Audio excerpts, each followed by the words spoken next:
सगळ्यांना good morning आणि स्वागत आहे तुमचं माझ्या आणखी एका नवीन ब्लॉगमध्ये. तर कशा आहात सगळे? तर आत्ता तर माझी सकाळी आंघोळ तर झाली आहे. थंड पाण्याने मस्त हेअर वॉश केला. काल केसांना मस्त तेल लावून मसाज केलं होतं, तर तेच आज मी आता वॉश केलं. आणि घरातली कामं पण झालेली आहेत थोडीफार. देवपूजा झाली, झाडून फरशी, आंघोळ. आता चहा ठेवला आहे, चहा प्यायचा आणि मग बाकीची कामं. चल. हे ना, इकडं दुधात खूप साई आलेली आहे. ह्या दुधामध्ये खूप घट्ट साई येते, तर माझ्या आहोंना लागतो मलाई चहा, सो मी त्यांना त्याच्यात टाकून देईन.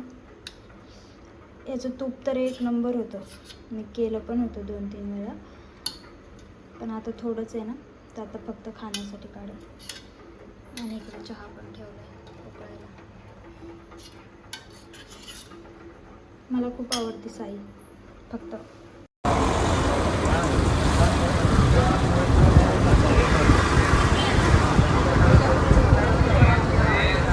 मला घरासाठी काहीतरी थोडे छोटे मोठे वस्तू लागणार होते, तेच मी इकडे घ्यायला आले होते. हे स्टॉल दिसलं की आपण तिकडं पळणारच. माझं तर मनच होतं बाबा, जिथं कानातलं दिसतं तिथं घुसायचं. मला तर खूप.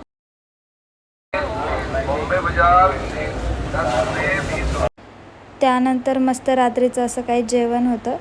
सो लाईक करा, सबस्क्राईब करा. बाय.